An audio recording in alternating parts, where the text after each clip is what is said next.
હર હર મહાદેવ. પવિત્ર શ્રાવણ માસમાં પ્રસ્તુત છે ભગવાન શિવ મહિમાની સાથે દ્વાદશ જ્યોતિર્લિંગનું પૌરાણિક મહાત્મ્ય અને તેની ઐતિહાસિક ગાથાઓ. સૌરાષ્ટ્રે સોમનાથમ ચ શ્રીશૈલે મલ્લિકાર્જુનમ ઉજ્જૈન્યામ મહાકાલમ ઓમકારમમલેશ્વરમ પરલ્યામ વૈજનાથમ ચ ડાકિન્યામ ભીમશંકરમ સેતુબંધેતુ રામેશમ નાગેશમ દારુકાવને વારાણસ્યામ તુ વિશ્વેશમ ત્ર્યંબકમ ગૌતમી તટે હિમાલયે તુ કેદારમ ગુષ્મેશમ ચ શિવાલયે એતાની જ્યોતિર્લિંગાની સાયં પ્રાતઃ પઠેન્નરઃ સપ્તજન્મ કૃતમ પાપમ સ્મરણેન વિનશ્યતિ.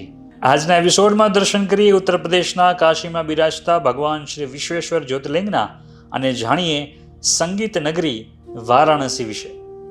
કાશીના મુખ્ય દેવ મહાદેવ છે અને શિવજીને સંગીત અને નૃત્યના સર્વોચ્ચ દેવ મનાય છે. એટલે કાશીમાં સ્વાભાવિક રીતે જ સંગીત અને નૃત્યની પરંપરા વિકસેલી છે. ધર્મગ્રંથો પ્રમાણે ઋષિ વિશ્વામિત્રના પુત્ર રેણુ અને મહાગોવિંદ આ નગરમાં આવ્યા ત્યારે પોતાની સાથે આર્ય પરંપરાઓ અને વૈદિક સંસ્કૃતિને પણ લાવ્યા. તે સમયે સમગાન પ્રચલિત હતું. આ નગરીને તમામ વિદ્યાઓ શીખવાનું શહેર પણ કહેવાય છે. એક કથા અનુસાર દેવી સરસ્વતી આ સ્થળે વીણા વગાડતા, અપ્સરાઓ, ગાંધર્વ અને કિન્નરો આ નગરીમાં વસવાટ કરીને તેને સંગીતમય બનાવતા.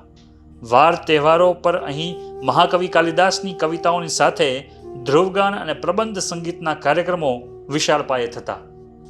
15મી સદીમાં કાશીમાં મહાન સંત શ્રી મહાપ્રભુજી આવ્યા અને તેમણે વૈષ્ણવ મંદિરોમાં હવેલી સંગીત પ્રચલિત કર્યું. આ ઉપરાંત સંત કબીર, ભક્ત મીરાબાઈ, રૈદાસ અને તુલસીદાસજી પણ ભક્તિ સંગીતના પ્રવર્તક થયા. 16મી સદીમાં કર્ણાટકના મુથુસ્વામી દીક્ષિતાર કાશીમાં આવ્યા અને કર્ણાટકી સંગીતનો ફેલાવો પણ કાશીમાં થયો. ખાસ કરીને તબલાવાદનમાં પણ કાશી મોખરે છે. મહાન તબલાવાદક રામ સહાય તેમની આ વિદ્યા તેમના કુટુંબના પૌત્ર પંડિત શારદા સહાયને વારસામાં આપી અને પંડિત શારદાજીએ તેમના પુત્ર વિષ્ણુ સહાયને આ વિદ્યા આપી, જેમનું આજે કાશીના તબલાવાદનમાં આદરપૂર્વક નામ લેવાય છે. ત્યારબાદ આજના જાણીતા કલાકારોમાં પંડિત કુમાર બોઝ, સ્વર્ગસ્થ પંડિત કિશન મહારાજ વગેરે બનારસ ઘરાનાની દેન છે.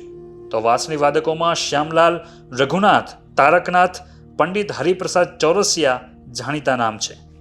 પંડિત રવિશંકર મહારાજ અને વિમલ ચેટર્જી આદિ સિતાર વાદકો વારાણસીનું ગૌરવ છે.